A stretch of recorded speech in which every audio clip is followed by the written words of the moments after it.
Alright, hello everyone. I want to continue building on my tier maker of 50 plus Yuri manga by talking about 10 GL series I haven't discussed before. If you haven't seen the previous video, I try to keep discussion of each title to a minute or less, so feel free to give it a watch later. And remember to like and subscribe to inspire me to post more consistently. First up is Futaribeya. It's a slice of life that mixes in some chibi-like art scenes. The girls are cute, but you don't really get to appreciate their cuteness as seen on the cover so much because of all the chibi art within the chapters. The series has 10 volumes, but I haven't gone back to it after maybe a year of finishing volume 1. And honestly, I probably won't go back to it. Nothing about the experience stuck out with me other than the chibi stuff, so this is a D tier for me. But if you've read everything else and are really craving another GL, then give it a go. It might hit for you more than it did for me. Next up is Handsome Girl and Sheltered Girl, which is a 2-volume series. It started off really strong for me because it had a few funny moments, and it hooked me with the premise of Satomi thinking her girlfriend, Mizuki, was actually a guy. It made me really want to see how things were going to unfold when she realized her partner was a girl. And that's where the problem comes in. The revelation scene was not satisfying. I expected a bit more depth and more emotional exploration, but the whole scene was treated mostly as a comedic one that felt unrealistic. Granted, the whole premise is pretty unrealistic, like Satomi is obviously pretty dense for not realizing Mizuki was a girl sooner, but yeah, it started off as an A tier and fell into a weak B or a strong C, but I'm just gonna give it a strong C tier. Our third title is an extremely unique one, I Wanna Love You Till Your Dying Day. It's a GL fantasy that involves orphans with magic abilities being trained for combat at an all-girls school. And Mimi, one of the main characters, is a lolly who is also the school's secret weapon and stronger than the school's teachers. If any of you have played Valkyria Chronicles 2 on the PSP, Mimi kind of gives me an Alias vibe. A young innocent girl being raised by an older woman with a scientific mind, in this case a nurse, for, well, effed up violent-ish. So yeah, you have a lolly, which is unique for a GL title, and lots of dark themes and grotesque scenes, which I feel are also unique for a GL. Personally, I prefer more wholesome, cute, and positive GL titles, so this is probably more of a strong B tier for me, but I think it could definitely be a strong A tier for other readers. Our fourth title is Love Bullet, which seems to be getting physical English releases this year. I remember seeing the title in a Yen Press newsletter just a few months ago and was looking forward to it. Its premise is that girls who never experienced love before dying get a chance to be reborn as Cupids, to help the living find love. The opening chapter is interesting and confusing. The Cupids are trying to help a high school girl find love, and the two options are either a male childhood friend or a female childhood friend. I appreciated the idea that gender shouldn't limit her options, but I was confused by the fact that the Cupids were battling instead of working together, which gets explained a bit later. Another chapter in the first volume also gives backstory into the girl who seems to be the main Cupid, which was another fun read. I think the strength here lies in the story and the living characters that need to find love, but right now I don't find myself too interested in the Cupids themselves, so I'm going to give this an A tier. Next up is She Loves to Cook and She Loves to Eat.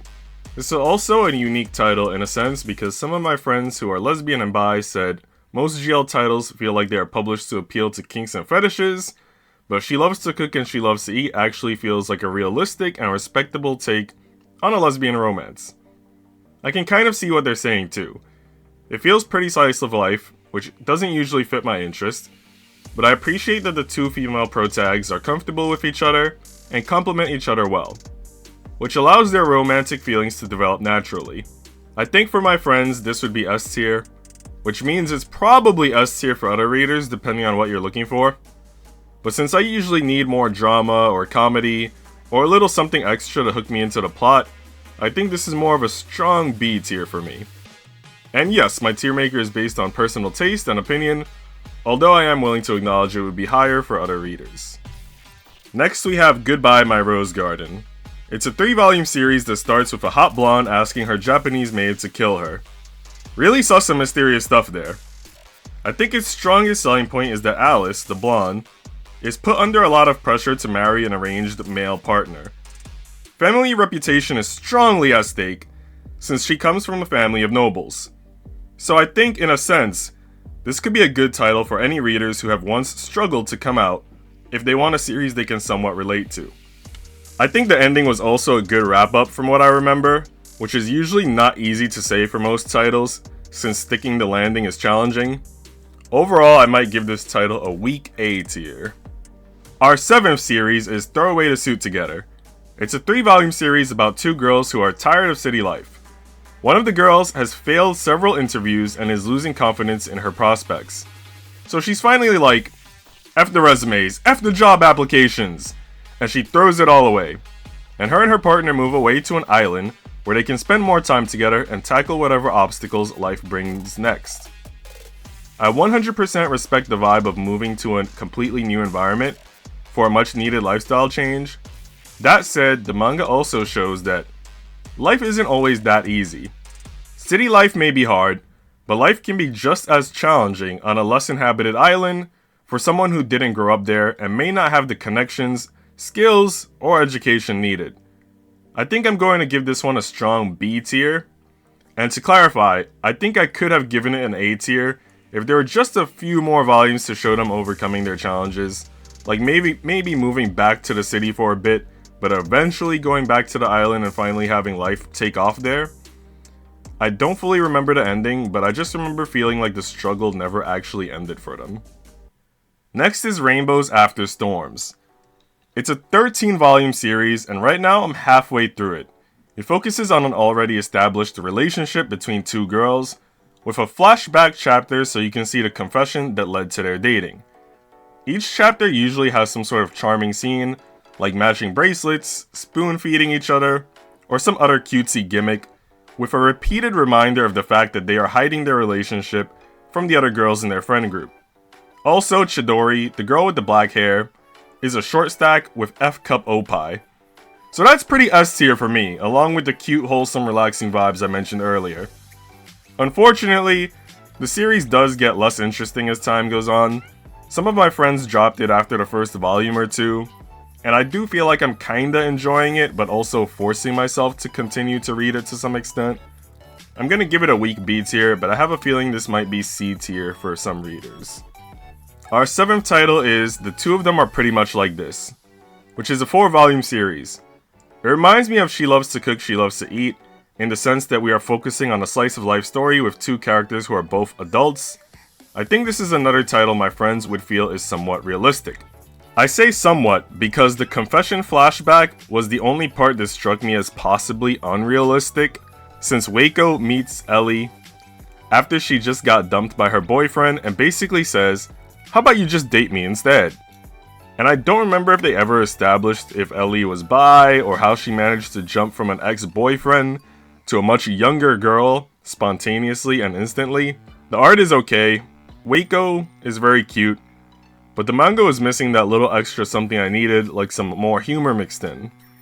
I just read it, and I wasn't really feeling anything. No chuckles, no excitement, no curiosity, nothing. So you can hate me for saying this if you're a big fan, but this is probably a weak C tier for me. And finally, we're going to talk about the title that actually inspired me to finally make another Girls Love video. And that's the guy I was interested in wasn't a guy at all. The art is amazing. Green backgrounds give it a sick feel that I love. I think Aya Osawa is going to be my best girl for 2026. She's really cute, and I especially loved this side shot of her after she entered the CD shop from the rain. The manga is loaded with cute moments and blushing that creates that awe effect, and I'm considering buying physical copies. All of which to say, this is an effing S tier for me. Right now I think Failed Princesses is still my favorite GL, but the guy I was interested in wasn't a guy at all, could potentially overthrow that and take the throne. I also think it's gonna get an anime sometime this year in 2026, so be on the lookout for that if my information is accurate. Before I end, I want to briefly revisit two titles that I previously discussed during my last Yuri Tiermaker.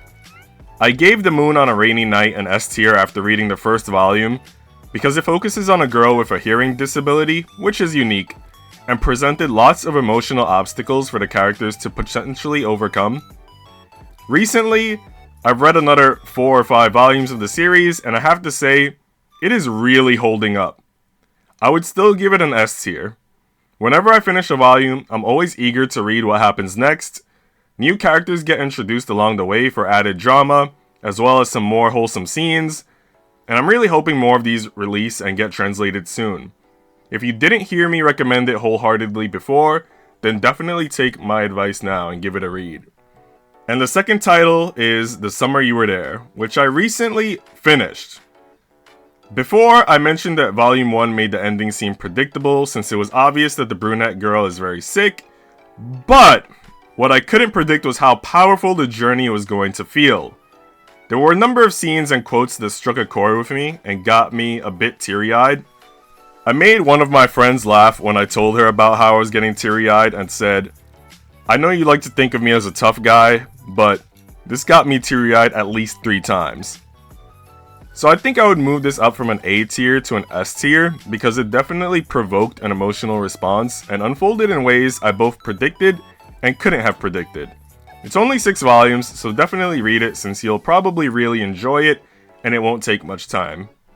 Thanks everyone for watching this video. There will be more GL recommendations in the future along with some gaming live streams, some YouTube shorts hopefully, and recommendations for other genres of manga.